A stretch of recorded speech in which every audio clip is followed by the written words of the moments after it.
आज नवरात्रि का चतुर्थ दिवस है। माता कुष्मांडा माता की चतुर्थ स्वरूप हैं, जिनकी पूजा हम आज करेंगे। ब्रह्मांड का जन्म माता कुष्मांडा की मंद मुस्कान से ही हुआ था। माता की मंद मुस्कान से? हाँ माता, ये उस समय की बात है जब चहुं दिशाओं में मात्र अंधकार ही व्याप्त था। सृष्टि का कहीं कोई चिन्ह मात्र भी नहीं था।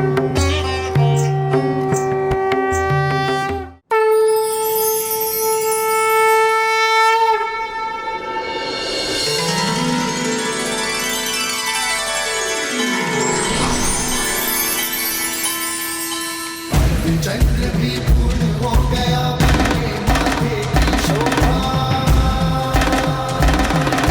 त्रिलोचन भी काल की जग में लागे अलौकिक ये आभा।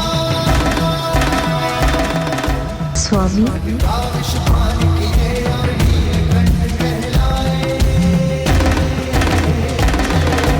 जटा में धारण करके गंगा की प्यास बुझाए।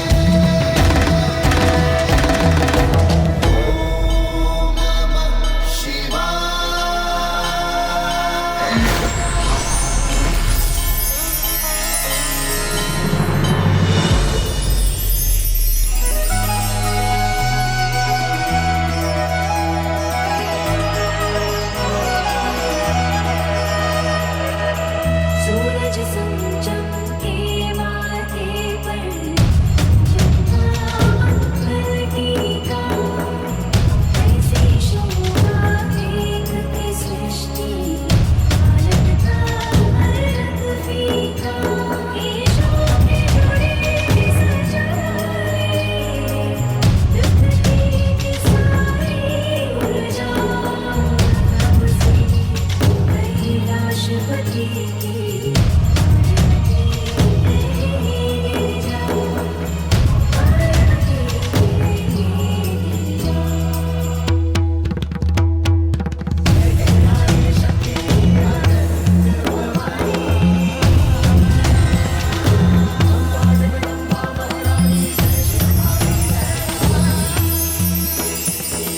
हसमुख स्त्री प्रतीक है एक सुखी संपन्न परिवार का, और माता के लिए परिवार तो पूरी सृष्टि थी। इसलिए महादेव के साथ उनकी हंसी और मुस्कान ने अंधकार को दूर कर एक नवीन सृष्टि को जन्म दिया।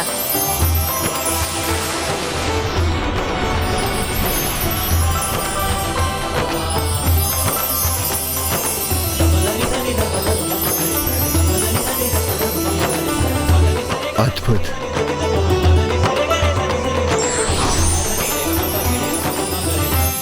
माता ने अपनी मंद मुस्कान से संपूर्ण सृष्टि को प्रकट कर दिया था। पृथ्वी, ग्रह, सूर्य, तारे, आकाश गंगा, किंतु सृष्टि को जीवन हेतु सूर्य देव के प्रकाश की आवश्यकता थी। तो माता ने स्वयं को सूर्य के मध्य स्थित किया और उनकी जीवनदायिनी ऊर्जा और प्रकाश की स्रोत बनी।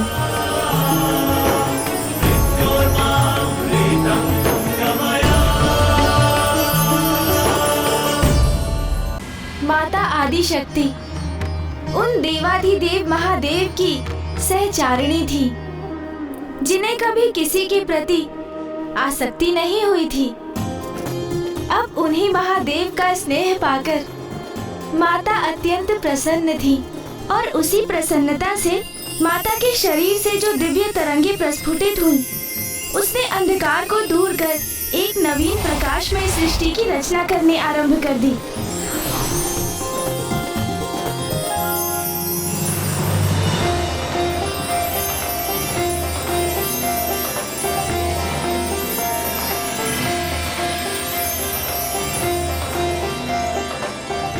समस्त गण, गंधर्व, देवता आदि का सम्मान पाकर माता की प्रसन्नता सरल हास्य के रूप में फूट पड़ती थी।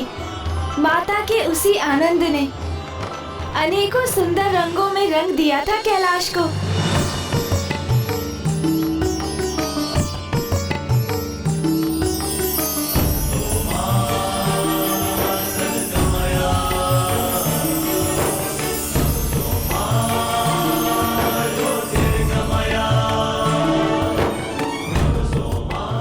के आगमन से समस्त कैलाश में आनंद का नाद गूंज उठा है। ऐसा प्रतीत होता है मानो माता ने एक नवीन कैलाश का सृजन किया हो।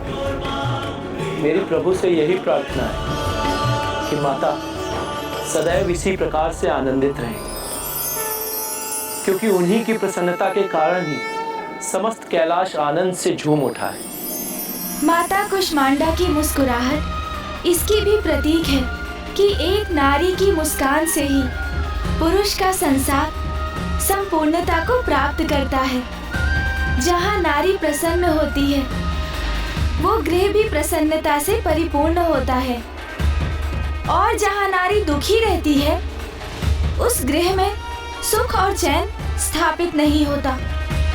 इसलिए नारी को कभी दुखी नहीं करना चाहिए, सदा नारी का सम्मान करना चाहिए।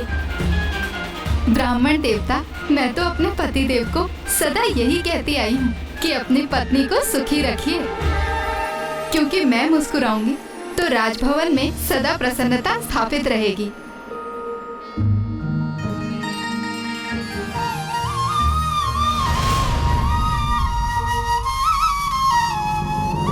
ये कैसी विचित्र विडंबना है कि जिनकी मुस्कुराहट से सृष्टि उजागर हुई, आज उन्हीं माता आदिशक्ति की मुस्कान उनसे छिन चुकी है, और ये सब महाराज देवोदास के कारण हुआ है।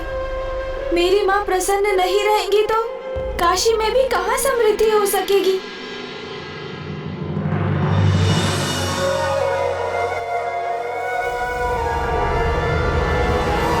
और ये भी कहा जाता है कि जहाँ नारी की पूजा होती है, देवता भी वहीं वास करते हैं। और सत्य तो ये भी है कि नारी ही संसार की शक्ति है। सूर्य ब्रह्मांड की आत्मा है और सूर्य की शक्ति है माता कुष्मांडा।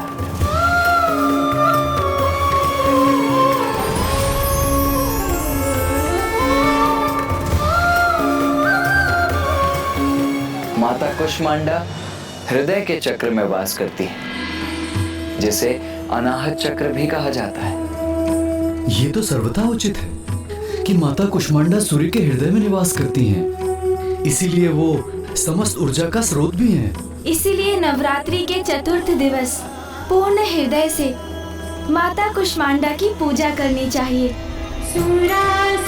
इनकी पूजा से रोग और शोक दोनों का ही नाश होता है तथा आयु, यश, बल और आरोग्य की प्राप्ति होती है, और जीवन काल के उपरांत परम पद की भी प्राप्ति होती है। तो आइए अब हम माता कुष्मांडा की पूजा करते हैं।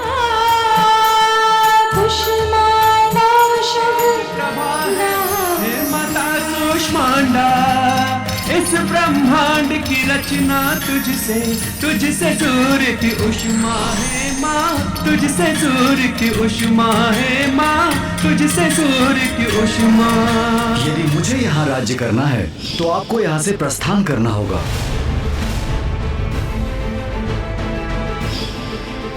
उस दिवस भी जगत पिता महादेव मुझे ऐसे देख रहे थे जैसे अपने प्रिय पुत्र को देख रहे हों। जब अनाहत चक्र निर्वाध रूप से कुंडलिनी की ऊर्जा से प्रकाशित होता है, तो तब व्यक्ति अपने अहंकार के भाव से पूर्णतः रिक्त होकर संबंधों की असीम गहराइयों को समझकर उन्हें स्वीकार कर लेता है। जैसे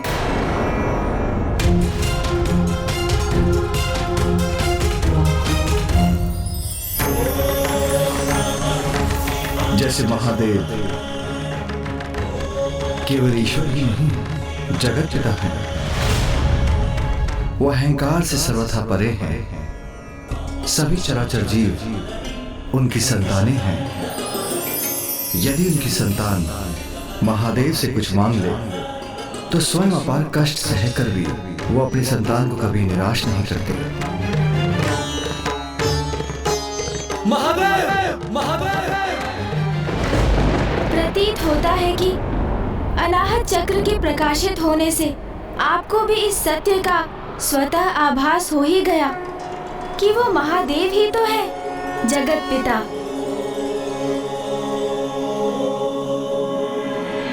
अब हम माता की आरती करेंगे।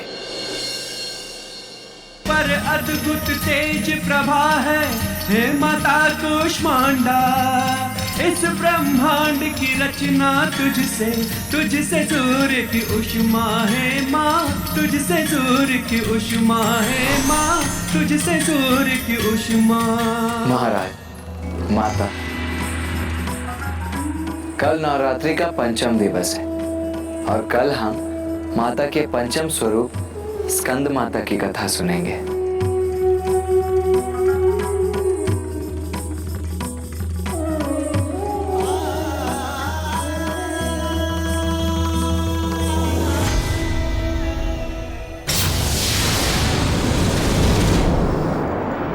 माता, जब प्रत्येक दिवस मैं और भैया महाराज देवोदास और माता सरला को आपकी कथा सुनाते हैं, तो हमें इसका एक गहरा आभास भी होता है कि पिताश्री को प्राप्त करने के लिए आपने कितने कष्ट सहे हैं और हम आपकी भक्ति में पूर्ण रूप से डूब जाते हैं। पुत्र, वो कष्ट कहाँ जो मेरे लिए आशीर्वाद बने। तब से मुझे महादेव का सानिध्य प्राप्त हुआ और उनसे विवाह के उपरांत कैलाश मेरा निवास बना। और पुत्र, कल तुम एक ऐसी कथा कहने जा रहे हो जो मेरे हृदय के अत्यंत निकट है, मुझे अत्यंत प्रिय है। मेरे मातृत्व के सुख को प्राप्त करने की कथा, जब मुझे कार्तिकेय पुत्र रूप में प्राप्त हुआ।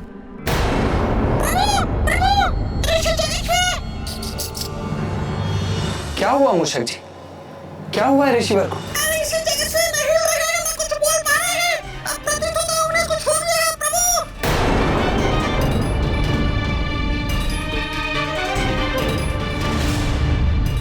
जाओ पुत्र, वहां जाकर अपना कर्तव्य निभाओ।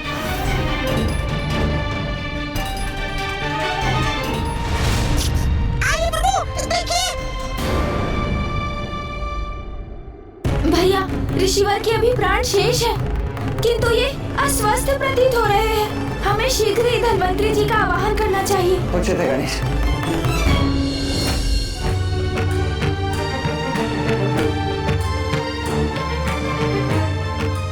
मैं इनके मुख में एक औषधि डालता हूँ। किंतु धन्वंतरी जी, ऋषिवर तो कुछ भी ग्रहण नहीं करेंगे। उन्होंने निर्जल और निराहार रहने का संकल्प लिया है। उस अवस्था में मैं लेप लगाकर इनका उपचार करने का प्रयास करता हूँ।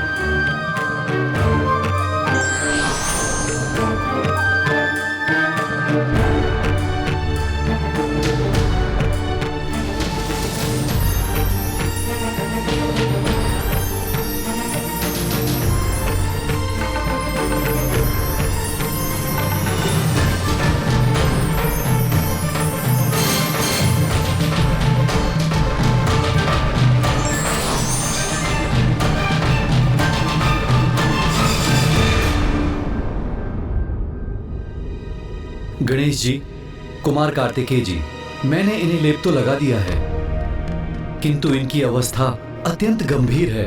बस किसी प्रकार ये जीवित वर हैं। पिताश्री के दर्शन करने के लिए ही ऋषिवर के प्राण रुके हुए हैं। यदि पिताश्री ऋषि जगेश्वरी की देहावसान से पूर्व काशी नहीं लौटे तो हम पर ब्रह्म हत्या का दोष लग जाएगा।